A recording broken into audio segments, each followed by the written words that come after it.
Hello guys, welcome back to my channel. My name is Bahja. If this is your first time seeing my face, then hey, welcome to the channel. And if you've been here before, like always, it is a pleasure and an honor to have you here with me. We got the all black abaya on.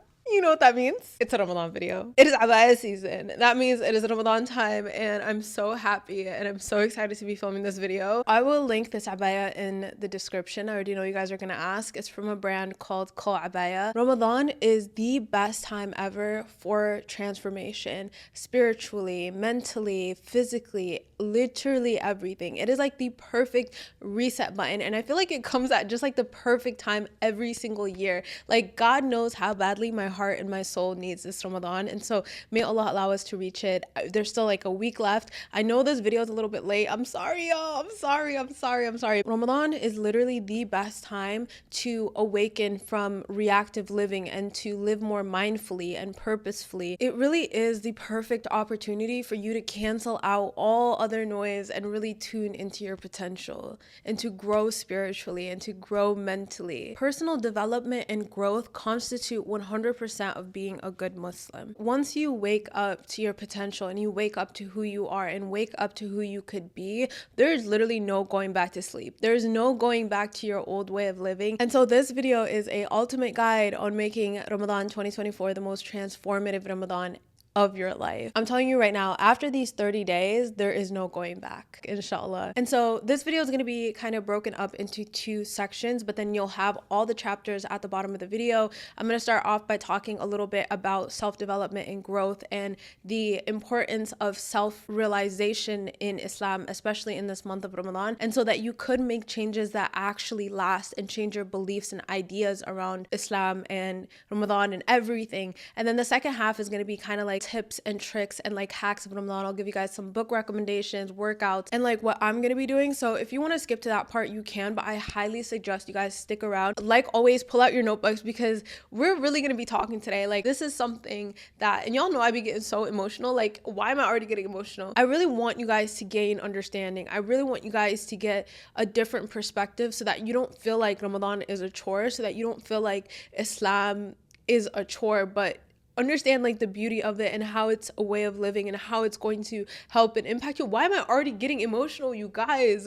This is my problem. The Prophet ﷺ said, the best of you in Islam are those with the best character if they have religious understanding. This is going to make sense as to why I chose this hadith to kind of open up this conversation. Character is a huge part of Islam. Who you become, the person that you become, is what dictates your future, not only in this life but in the hereafter. And so it is so important to look at ourselves, to evaluate ourselves, to understand ourselves, to understand where we're at, and then to be able to grow. And so to cultivate the best character, you have to have religious understanding. And in order to have religious understanding, you have to seek knowledge. And that is kind of why I'm making this first half of this video, so that you guys can gain a little bit of understanding, so that you could build a better, stronger character and be a completely different person when you exit these 30 days, inshallah. If you truly want Allah to change your circumstances, if you want Him to change your state, you have to change what is within yourself first. And that is confronting reality and acknowledging that there is room for you to improve, acknowledging that there are areas that you may struggle with, acknowledging that you do have some uglies. I really want you to understand something, and that is, in order for you to succeed, not just in business, not just in school, not just in being physically fit or physically healthy, not just in all these worldly things, but also if you want to succeed in the hereafter, you have to be able to overcome yourself. You have to undergo self-evaluation and pinpoint where you are struggling so that you can grow. That is the only way that you are going to succeed in anything. And the most beautiful thing ever is Islam encourages us to do that. Islam pushes us to do that. The purification of your heart is what allows you to become close to Allah, right? It is what allows you to live a fulfilling life. It's what allows you to lead a good life and then have a good ending. And to purify your heart, you have to awaken to your thoughts and your emotions and your actions and your behaviors and the way that you carry yourself, the way that you speak to others, literally everything that's within you. I say this in literally every single one of my videos. Like, if you go through my Rewrite Your Story playlist,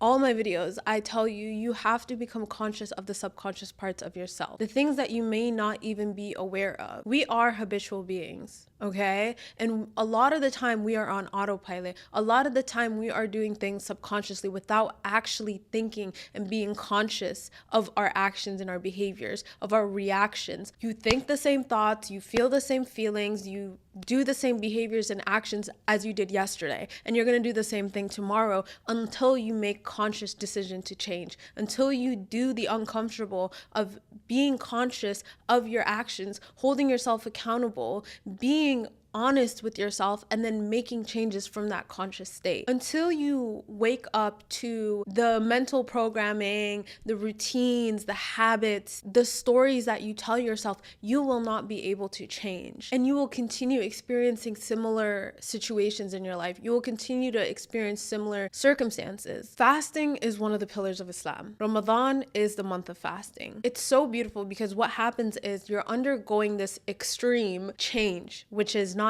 eating throughout the whole day. It's staying up all night and praying. Because you're undergoing this like extreme change, you are more alert. So fasting increases your awareness of Allah, and that awareness of Allah amplifies all of the behaviors and all the habits that you have. Like, let's say you have this habit of cussing, right? In Ramadan, you might like cuss, and then once you cuss, you kind of like are taken back because you're conscious of your behaviors. Whereas before, you might have been like, you just cuss and then you go about your day. And so it gives you this opportunity to shift and change your behaviors, whereas before you might have not had that level of consciousness or that level of awareness. And so it's so beautiful because now all the diseases of the heart, all the toxic behaviors, all the behaviors that are displeasant to Allah are now amplified. And so if you are smart enough, you can look at that and say, okay, well, here are some areas where I need to improve. And when you do that, that brings you closer to Allah. That's really what it takes to wake up from that reactive living, that subconscious living where you just move through life unconscious. Some people just die living unconsciously. But like, if you don't want that to be you, where you wake up one day and you're like, oh my goodness, like I've wasted my life, what have I been doing? Then we need to get a grip, and we need to be conscious and aware of, what we're doing. And that's what Islam does, is it keeps us and it holds us accountable of ourselves, strive for change and recognize those nasty behaviors so that we can, repent and then get rid of them and try to build better habits and try to live a better life. Like literally, it is a way of living that will allow you to succeed. The Prophet ﷺ said, an individual is not mighty and powerful because they can pin a person to the ground. The one who has strength and power and light is the one who can control himself at a moment of anger, is the one who has mastered self-control. Why is this important? Why is this so powerful? Because when you are facing an emotion that is as strong as anger, your decision making is a little iffy. You're not going to really make the best decisions in that moment of anger. But what is this telling us? It is so important for us to be self-conscious enough, for us to recognize that yes, I am in this moment of anger, but I can control myself. I can control my response. I can hold myself down in this moment. You need to do that so that you make decisions that will not jeopardize your life and your hereafter. When you become aware of your emotions, right, and your thoughts and your emotions, you also need to learn how to control them. And I have an entire video on this, on how to control your emotions. It's not something that I'm going to go into too deeply in this video, but you guys should definitely check that out if you guys want to learn a little bit more about that. But a lot of times we think that we are not in control of our emotions, that we are not in control of our actions. And that is just not true. And that's kind of what this hadith is saying. You might not be able to control the circumstances that you face in this life. You might not be in control of what happens to you, but you are in control of how you respond. And the way that you react or the way that you respond determines the direction that your life goes in. So how can you get to know yourself better in this month of Ramadan so that you can make positive changes that actually last? Imam Al-Ghazali wrote, "The heart is that by which a human being comes to know himself. If he comes to know himself, he knows his Lord. It is that by which a human being is ignorant of himself. If he is ignorant of himself, he is ignorant of his Lord. Whoever does not know his heart to be mindful of it, to be watchful over it, and to observe what shines over it and through it of heavenly treasures, he is one of those whom Allah Almighty said, they forgot Allah and he made them forget themselves. Those are truly wicked." Thus, knowledge of the heart, its realities, and its qualities is the foundation of religion and the basis of spiritual seeking. There are really only a few ways for a human being to get to know who they are, and that is through science and through religion. If there's any other way that you guys know of, please let me know. But I highly suggest you guys learn a little bit of science. It doesn't even have to be like anything crazy. Like, I'm not telling you guys to go get a science degree, but just like learning how your body functions, how it works, how your brain works, the connection between the gut and the mind, and just like all these things, because it'll make you realize how incredible of a creation you are and how honored you've been. And it gives you this opportunity to really like be grateful and like be in awe of Allah. But you don't have to become like a scientist or like this huge nerd to learn something about yourself.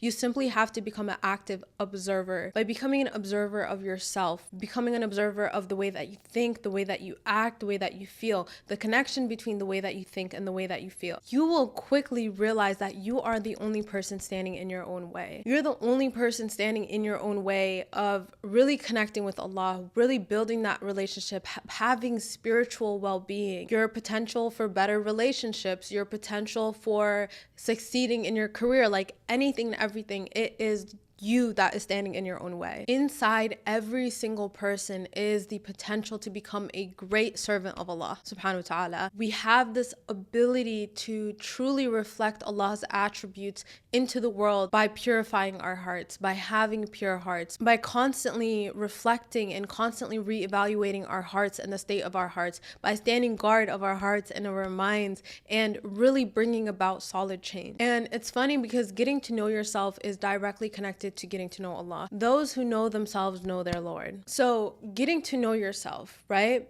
will literally help you get to know Allah. And so let's talk a little bit about how you can build a relationship with Allah and how your mind and your heart can really help you seek that closeness to Allah. One thing that I really want to talk about is beliefs. Beliefs are the lens in which you view the world, okay? Beliefs alter your perspective and how you view the world and how you perceive reality, how you experience reality. The brain only finds things that are important to you. It finds a way to reassure your beliefs back to you. And so the beliefs that you hold about Allah is really something that you really want to recheck often. I talked about this in an entire video. That's all going to be linked in the description if you guys want to check it out. But the way that you believe about the things that you believe about Allah is something that you really want to come back to. And like before Ramadan begins, I really want you guys to, and no matter like how uncomfortable it is, just like sit down and ask yourself, what are the beliefs that I hold about Allah?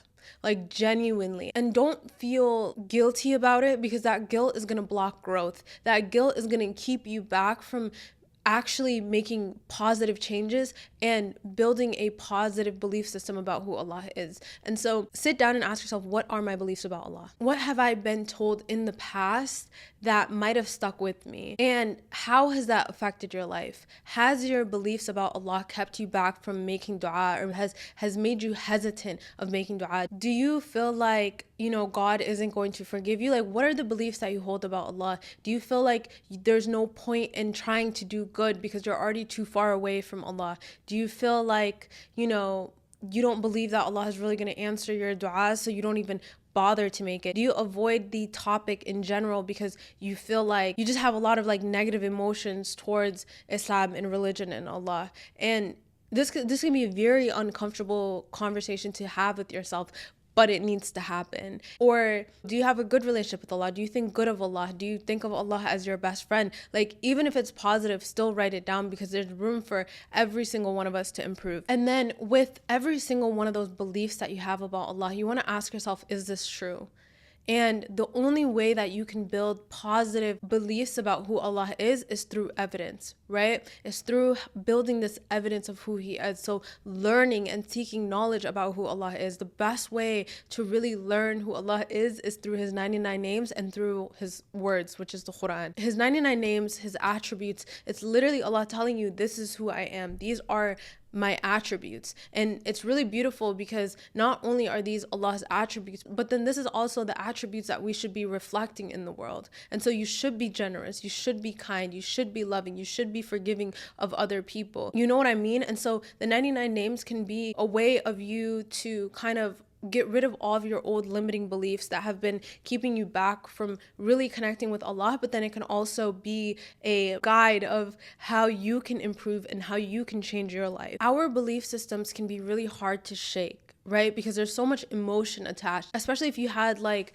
negative experiences with religion in the past, then there could be a lot of emotion attached to it. So you really have to be patient with yourself.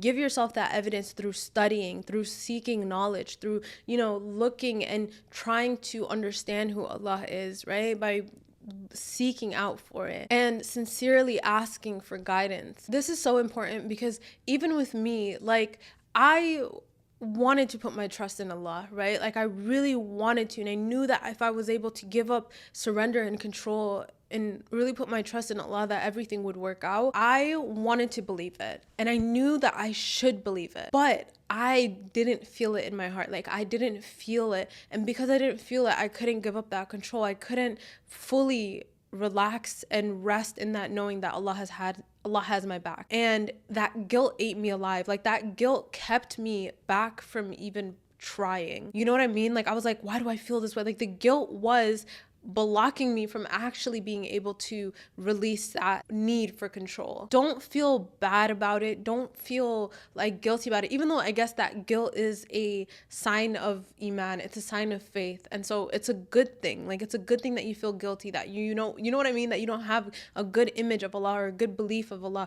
But then that's also going to take time. I talked about this in the 7 powerful Islamic practices video, but one thing that has really allowed me to change my idea of who Allah is, or change my belief system so that I could have a positive belief about who Allah is, what helped me was I took Allah's 99 names, turned them into affirmations, and I gave you guys the doc for that in the last video, but I'm gonna link it under this one as well so you guys can use that. Someone made a little Pinterest, I saw it on Pinterest, which is so amazing because I'm so happy that something that's helped me for such a long time is now able to help other people. But I thought it was funny. I was literally just scrolling on Pinterest, and then I saw Allah is my provider and will provide for me all that I need and desire, and I was like, hold on, that sounds familiar.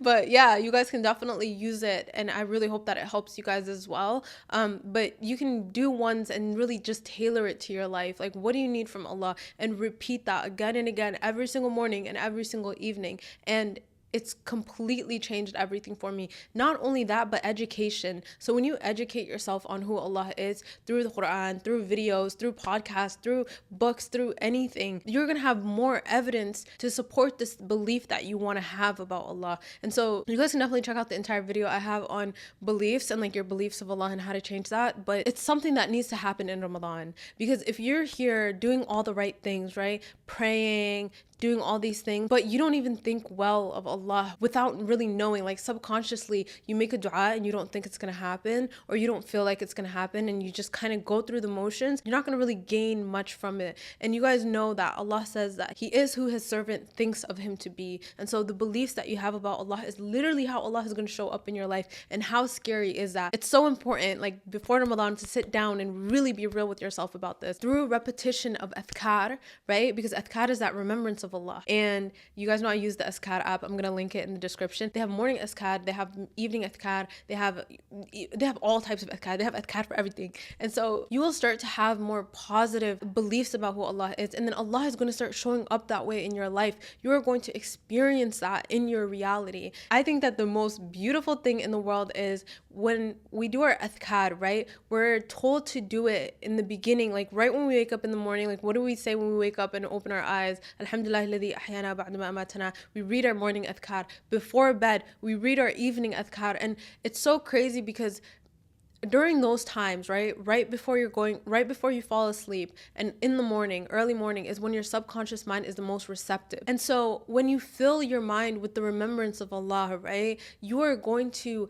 seek that in your daily life. You're literally programming your mind to seek signs of Allah, to recognize signs of Allah. They've always been there. You just haven't been able to see it because you've had negative ideas of who Allah is, or haven't even really been conscious of Allah or aware of Allah or remembering Allah. And when you remember Allah and you solely rely on Him, you're going to experience a life of abundance. Like, subhanAllah, how beautiful is that? Like, how beautiful is it that our practices and the things that we do are literally setting us up for a good and fulfilling life. The best gift of all that you could get is that contentment in the heart, right? And through remembrance is where your heart finds peace and your heart finds contentment. And when you have that contentment, you literally do not want to give it up for anything. When you feel that closeness to Allah, it is like the most precious feeling in the world. It is the most beautiful feeling ever, that you will not give it up for anything in this world. And whenever you do slip up, because of course we're human, and through our own doing, we, distance ourselves from Allah through sinning and doing the things that we do. You're going to feel this unsettling feeling. You feel it in your heart. You feel this sense of unsettlement, and that pushes you to repent and try to rebuild that connection, to try and rebuild that closeness. And I think the reason why a lot of us are the happiest during Ramadan is because we obviously increase our worship, and so we feel closer to Allah. And because we feel closer to Allah, we feel like the best versions of ourselves. We feel the best and we feel just amazing. And so to really build this habit of remembrance will completely change your life. It'll keep you back from sinning. When you remember Allah, are you going to do what you wanted to do? No, you're going to literally remember Him. And if you do, carry on and do it anyway, because we're human and we mess up and we're sometimes idiots. I'm kidding. But when we do mess up, you want to repent because you feel that distance. And so by doing all the right things, by doing all the good things, by remembering Allah, your life will completely change. You will feel fulfilled in life. You will find your purpose. You will feel amazing. You will feel on top of the world. You will succeed in everything that you do. The reason why the remembrance of Allah is the most crucial thing ever. Through repetition of your adhkar and your affirmations, your brain and your subconscious mind is going to work day and night to find that evidence in your reality. It's literally going to seek out the signs of Allah with you and for you. And to your brain, it becomes a mission, it becomes a goal. You're saying, this is important to me. And you soon enough, slowly, you will start to see your behavior and your actions change. You will start to sense Allah's presence more. You will start to associate everything with Allah. So like when you wake up and you say, God is sufficient for me, right? God is sufficient for me. I've put my full and honest trust in Him. When something good happens in your life, you're gonna go straight to thinking. You're not gonna think, oh, like, cool, yay, this is nice. Oh, yay, what a coincidence. Oh my God, this is just luck. No, your brain is gonna go straight to, oh my goodness, this is God guiding me. This is because I've placed my full and honest trust in God. And alhamdulillah. And it gives you that opportunity to be grateful. And because of that gratitude, you're going to be increased. Like, you're literally in this cycle of just constant increase. And that's what I mean by, like, you're never going to go back to your old way of living because you felt that closeness to Allah. You felt that contentment of the heart. There's no going back. So some actionable steps that you can take to build a relationship with yourself, but also build a relationship with Allah is, number one, seek knowledge. I told you, 99 names. When you get those down and you just look at them and you read them and you really think about them, it's life-changing. Get to know Allah through the Quran and then the hadiths of the Prophet ﷺ. And what this does is it really hits. You're gonna be in awe. That's all I'm gonna say. Like, when you read what Allah is saying about Himself and what He's saying about you and who He is to you and how forgiving He is and how loving He is and how He's honored you, you are going to be in awe. And then learning who you are and who you could be through the Quran and then through the character of the Prophet ﷺ, because as we know, he is the best of creation. And so when you think character, how can I improve myself? How can I better myself? You know where to look, okay? You know where to look. Number two is become an observer of yourself. I say this in every single video that I feel like a broken record, but it is so important. Become an observer of yourself. How are you going to know where you need to improve, where you can change, if you don't know what is going on? What being an observer looks like is being a non-judgmental outsider looking in. So like, just look and observe your behavior throughout the day with no judgment, okay? Because like I said, judgment and guilt blocks growth. And so without judgment, look at your behavior, look at your routine, look at the way that you act, look at the way that you talk to people.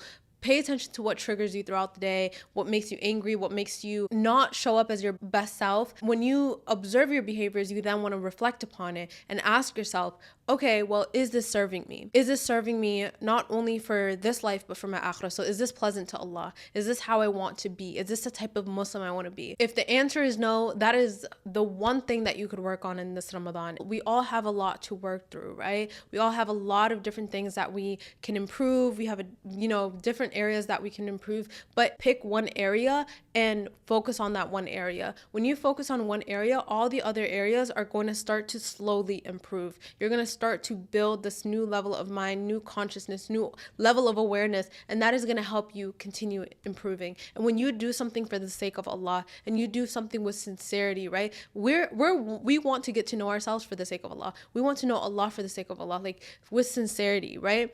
And you have to make that commitment. Allah is going to make it easy for you. Literally, Allah is literally going to guide you and make every single thing easier for you. And so you don't have to necessarily worry about, oh my goodness, there's all these things where I can improve. There's all these areas. Just pick one thing. If it's going to be your anger or your attitude, focus on that during the month of Ramadan and just focus on that one thing. 3 is ask yourself who you'd like to become. Really just like sit down, right? Do this scripting activity. I'm gonna actually make a document for you guys and leave it in the description completely free. You can just click on it and it's gonna have like all of these things there so that you can see it and kind of like use it as an outline for like your Ramadan prep or like what you want to work through Ramadan. So that's gonna be there for you guys. But you want to sit down and ask yourself, who would I like to be? Literally sit down and write, what do I want my relationship with myself to look like? What do I want my relationship with Allah to look like? Do I want to be a hijabi? You know, that was one of my goals like a few Ramadans ago, was to become a hijabi, and I did that during the month of Ramadan, alhamdulillah.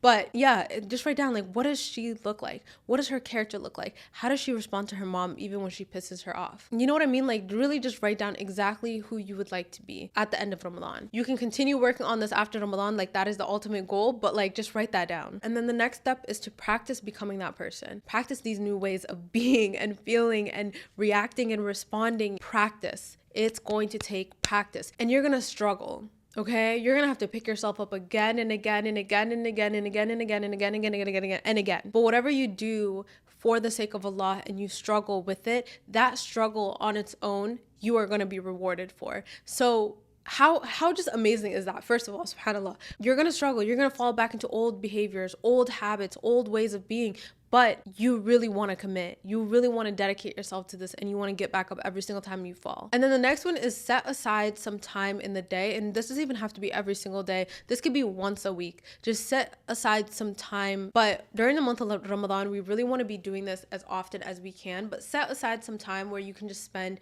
with Allah and yourself only. Like literally no distractions, just you and Allah, not your phone, not TV, not anything. Like literally just sit down. You'll really learn a lot about yourself. Next is you can have a journal where you just write letters to Allah. And I have a prayer journal in my Notion template if you guys want to get that. It's like a little prayer journal and you can just like write letters to Allah and just start with Dear Allah and just write whatever you want to write. Write whatever you're struggling with. And these practices have helped me so much. And so I hope that it helps you as well. Small steps lead to great changes.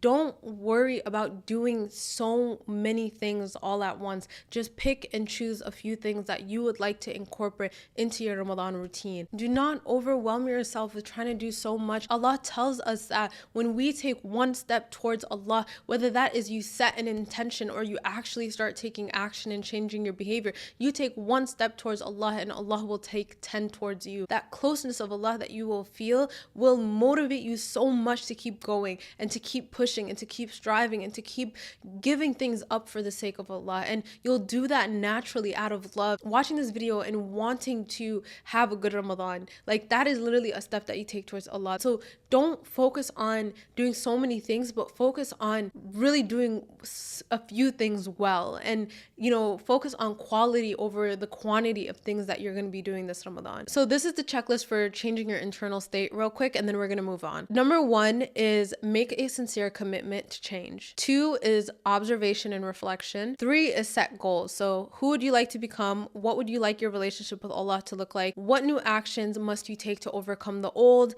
And then practice becoming this new version of yourself with affirmations and adhkar and then action. Okay, so let's move on to the next part of this video, which is tips and like organization and getting ready for Ramadan, spiritual well-being. Number 1 is prayer. You really want to make a prayer schedule that is tailored to your own personal schedule. And I'm not talking about the 5 prayers, like we all know what time those come at. Those you want to pray on time, but all the extra prayers, you know, tahajjud, tarawih, like all these things, how can you fit it into your schedule in a way that's realistic so that you can actually follow through and do it? How many nights a week are you going to pray tarawih? When are you going to pray tahajjud? Which I highly recommend tahajjud prayer. You guys, tahajjud prayer is literally the best thing ever. Like it has completely changed my life. I'm not joking when I say that. And so tahajjud prayer, when are you going to get up and pray? Are you going to pray it like after Isha? And so like kind of create a prayer schedule for yourself that you can stick to that is realistic. I want you to write it down. Like I want you to sit down one day and just plan it out. What prayers am I going to pray? What days am I going to go to tarawih? What days am I going to wake up and pray tahajjud? Like you want to be realistic. You don't want to give yourself all these unrealistic goals that you set, and then later when you don't actually meet them, you know, you feel bad about or you feel guilty about, and then you give up on it. When it comes to Ramadan, especially with school and work and all these things that we have going on, planning and scheduling is going to be your best friend so that you actually can gain the most out of it. Another thing about prayer is really focus on the quality of your prayer. Really practice being present while you're praying. Okay, next is going to be Quran. This is the month that you're probably going to want to read Quran as often and as much as you can. But we really want to build a good relationship with the Quran as well. So my first tip is to go at your own pace and to be realistic. Do not tell yourself that you're going to finish the entire Quran. If you're not reading Quran at all, start with maybe reading like a small surah a day. Do something that is manageable and obtainable for you. A huge tip that I have for you guys is listening to more Quran in the car, like on your commute to the gym, on your commute to work, on your commute to wherever you're going. Just play it in your house. I started to do this by listening to more Quran while I'm driving in the car, and it's actually helped me memorize a lot of surahs just by listening to them. Find a reciter that you really enjoy listening to. Mine is Imam Faisal, Ibn Bashir, and Sheikh Sudais. And so those are like my top 3. Like I really enjoy listening to them. I can read along and memorize surahs just by playing them again and again, and it's that repetition that will help you memorize it. And then another tip that I have for you guys is pick one surah to study, and I mean study deeply, study intentionally. I have been doing this for a while now. I have a Quran journal. I used to write it down in an actual physical journal, but now I switched to digital on my Notion. What I mean by study is, number 1,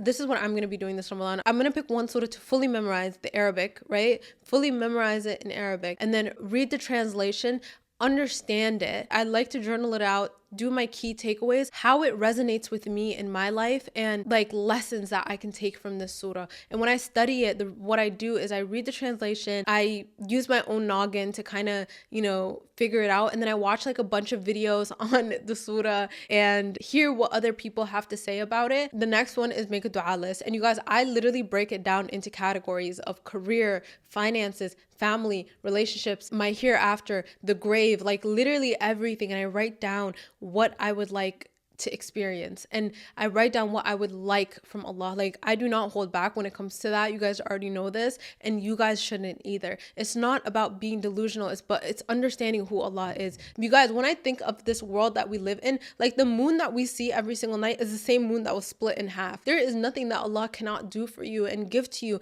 And when Allah, like I have this true belief that when Allah places something in my heart and I have this need to ask for it, that Allah has already prepared it for me, if not something better. And what's better than getting the reward of making the dua? Like you guys, it's so crazy. Like it's just constant blessings. Next is daily reflections. Okay, so you guys can just have, if you want to get a Ramadan journal, get a Ramadan journal where you do like daily reflections, but just for Ramadan. I'm not going to be personally doing this because I have my regular journal and then I have my Notion template that I could use. But if that's something that you would find helpful, then do that. But I already do this with my daily journaling. And so reflecting on what went well today, right? And then where can I improve? And like really think about like where can I improve when it comes to my spiritual well-being, when it comes to my connection with Allah, when it comes to my progress on my character. So you really want to reflect in as constantly as you can. So I do this every single evening. Like, how did today go? Where could I improve? How can I be better? And then also acknowledging the growth that you've made, that keeps you motivated. Let's talk about health and wellness. So you guys know I'm a gym girly. Like if you guys are on my channel and you guys watch the vlogs and you guys be keeping up with me, I'm a gym girly. I love to lift and all of that. But when it comes to Ramadan, I do work out, yes. But I focus more on low impact workouts. So Pilates, yoga, stretching, walking. Sometimes if I'm feeling spicy, a little bit of incline walk, and then doing less of lifting. I'm still going to be doing just a little, but less of it. Really do what works best for you and your body. I know personally for me, that's what works best through trial and error. And so I've learned that from past experiences that it's best if I do low impact workouts. Walking more during Ramadan, like it's really helpful. It's still super important to move your body, but doing the most and like going to the extremes is just not it. Another thing that I've done is kind of trialed and errored and kind of experimented with the time that I can go and do my workout. And so I know that I'm not gonna go to the gym to do any sort of like more of an intense, like let's say like I'm gonna do incline walking.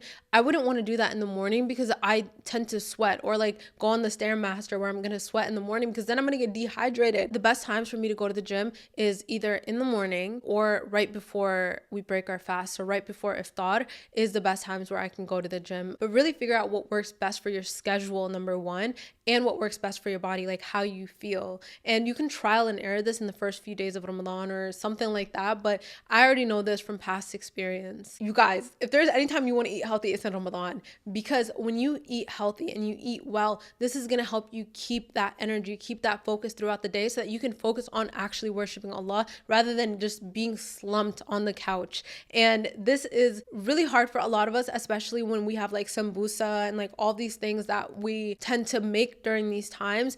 For the past 3 years, I have put my foot down and I said, no, I'm not eating any of that. And if I could do it, you absolutely can. And what I do personally is I tend to eat a lighter and healthier meal for iftar. Like I'm not gonna eat meals that are gonna make me feel too heavy or too sick or put me in a food coma, because that's really gonna affect me the next day. Not only is it gonna affect me that night, but it's also gonna affect me the next day. If you really want to have a good day where like you don't burn too much through, you have a little bit more energy, you have like sharper focus, you need to eat healthy. Like you can't be putting junk in your body and then wondering why you have brain fog and you're fatigued and you feel weak and you don't have a lot of energy and all you're focused on the whole day is just eating and food. Like we got to cut that this year. We got to cut that this year if we already haven't.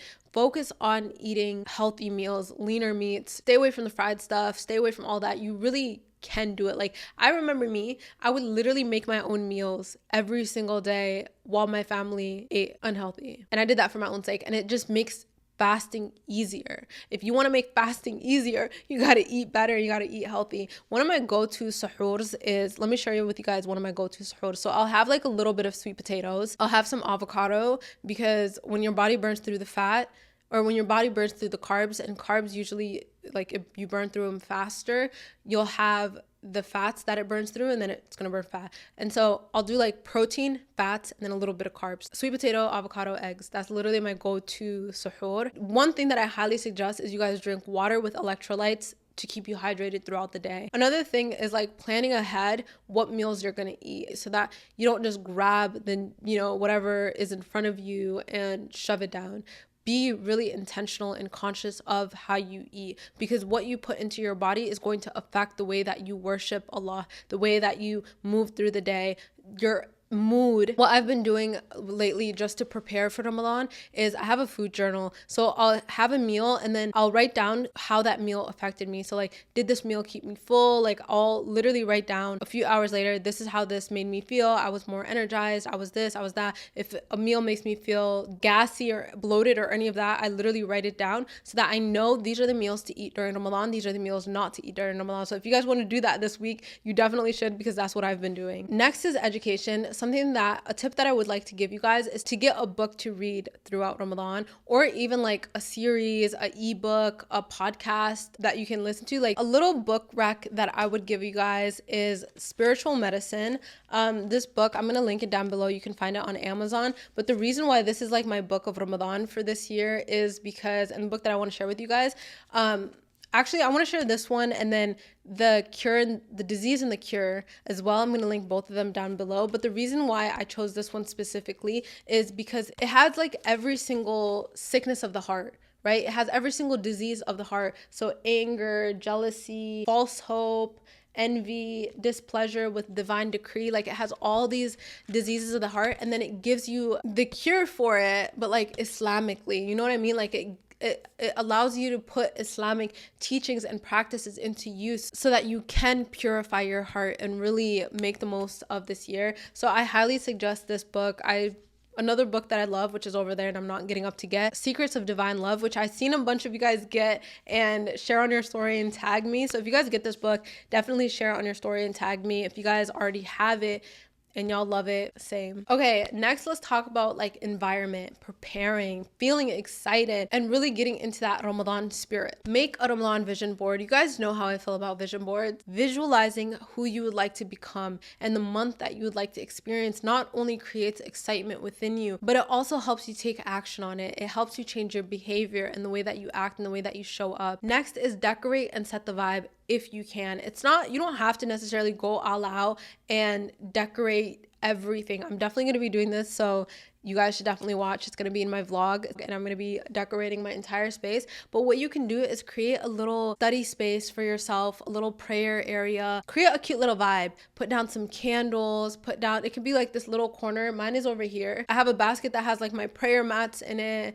my prayer outfits in it, books there that you would like to read, put your journal there, put some candles there, really just set the vibe. A change in your environment literally is going to signal to your brain that change is being made. You really are like welcoming Ramadan when you create the vision board and you decorate or you clean. And then another thing that I would suggest you guys do is bring like little gifts to your friends and your family to welcome Ramadan. It doesn't necessarily have to be an expensive gift, but if you make them dates, make them a little gift box, buy them a Quran, bake them some cookies, like something to really just bring that joy of Ramadan. Next is system and routines. I'm telling you guys, your routine and your regular schedule is going to be thrown off just a little bit. And so instead of panicking and getting overwhelmed, it's better to be prepared. Of course, like these past few Ramadans, like I kind of understand the routine that works best for me. Like when is best for me to do my work, when is best for me to work out, but do one that is tailored to you. If this is your first Ramadan, really just test the waters the first few days. Like figure out, okay, when am I the most energized? When can I focus the best on my work? When can I focus the best on this? Like really just figure out your schedule and set a routine for every single day. Like there's going to be some days that are different because obviously not every single day is the same. So make sure that you have a system and a routine for every single day. Sit down and say, okay, well, this day I have classes at this time. How is that going to look? This day I have classes at this time, or I have work at this time, or this is the day that I usually film. Like whatever it is, I'm telling you guys, Ramadan is all about preparation. And of course, like we can't plan every single thing that's going to happen, and sometimes things happen, routines change, but it's always really nice to kind of know what you need to do, like know what's going to be happening. And then the last tip that I have for you guys when it comes to systems and routines is create a checklist, right? This is like a checklist that does not change every single day of like the little things that you want to do. So for example, like spend 30 minutes reading Quran.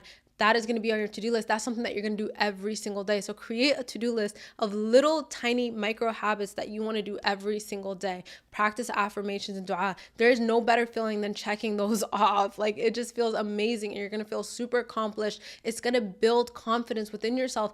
Oh my goodness, like look at me, I'm actually doing it. And what practicing all these things day in and day out and actually committing and stick to it, what it's going to do is it's going to change your identity, because you're building this solid proof that you can be a good Muslim, that you are a good Muslim, that you are like working towards building a relationship with Allah, that you are close to Allah, that you do love Allah, that you do have love for the religion, this will change your identity. And when you're able to do that, it's going to be a lot easier for you to keep these same habits and routines and systems outside of Ramadan. When Ramadan is done, it's going to change the way that you view life. It's going to change the way that you think about yourself and feel about yourself and how you feel about Allah subhanahu wa ta'ala, and that will change your life completely. And so that is all that I have for you guys today. I feel like this video was so long, like my back is literally aching from how long I've been sitting here, but I really hope that this video was beneficial for you guys and it helped you guys in any way.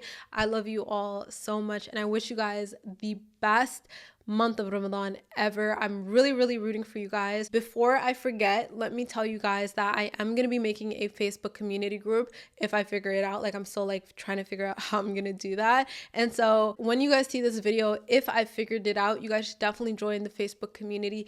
And the reason why I'm doing it on Facebook is because anybody can access Facebook. And so if you guys join and you guys want to grow spiritually, emotionally, and become the best versions of yourself and learn how to take control over your life to the best extent. I know a lot of you guys feel like you guys don't really have that support system that can really help you elevate and increase your life. And so if I figure it out, it's going to be linked in the description as well. And you guys should definitely join it. I love you guys so much, and I hope to see you next time.